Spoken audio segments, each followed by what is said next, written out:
presented by Lovely Films Entertainment।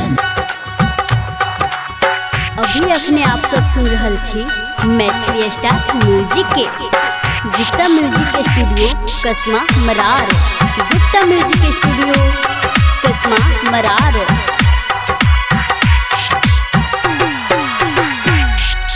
Music director DJ Rahul Madhubani.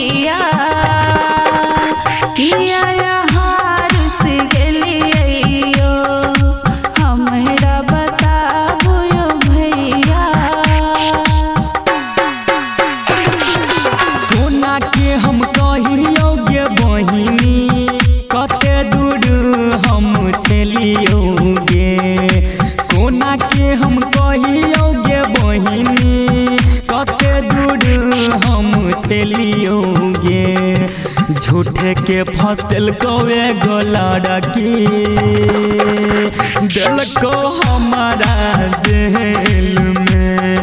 झूठे के फसल को एगो लड़की। अपने सुन रहल छी सिंगर अंकित बिहारी व प्रियंका यादव के आवाज में। Music director DJ Rahul.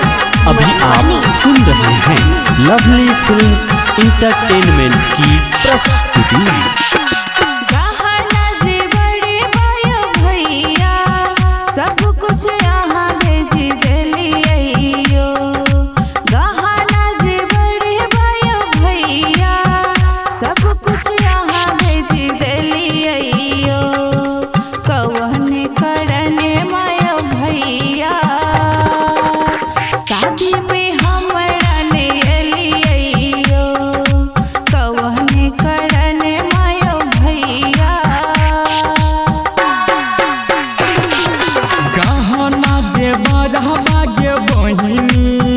पहले तोरा भेज दिलियोगे गहना जे बरहबागे बहिनी।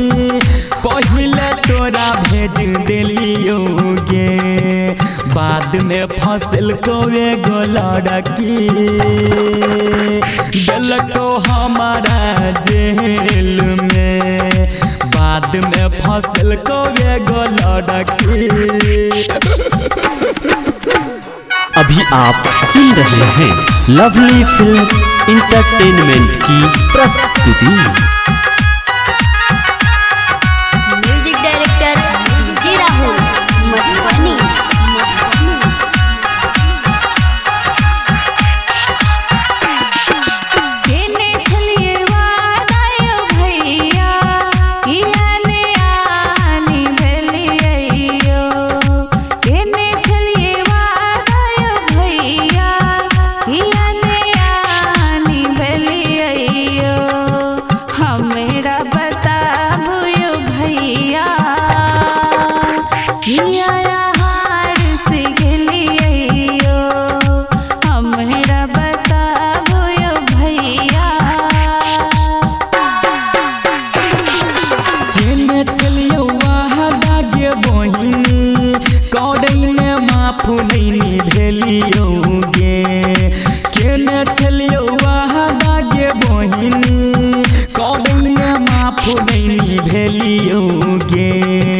झूठे के फसल को एगो लड़की दिल को हमारा जेल में।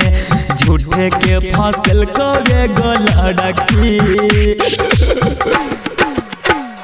अभी अपने आप सब सुन रहल छी मैथिली स्टार म्यूजिक के गुप्ता म्यूजिक स्टूडियो कसमा मरार। गुप्ता म्यूजिक डायरेक्टर कसमा मरार Madhubani. presented by Lovely Films Entertainment। कौन गलती के भैया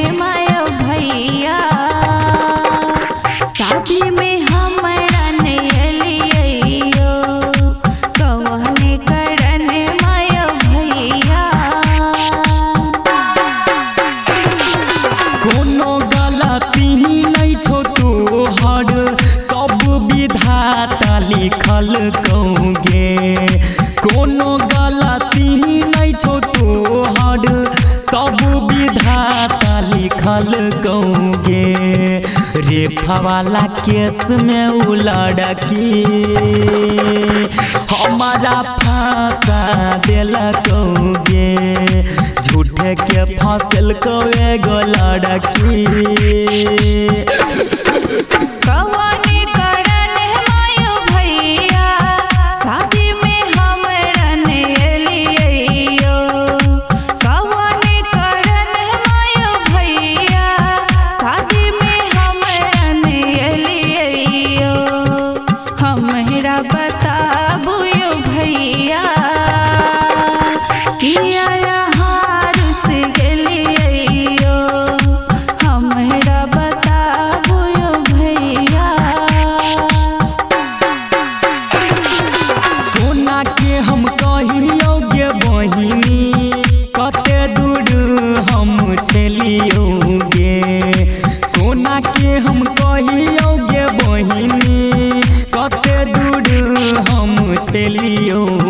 झूठे के फसल को एगो लड़की दिल को हमारा जेल में झूठे के फसल को एगो लड़की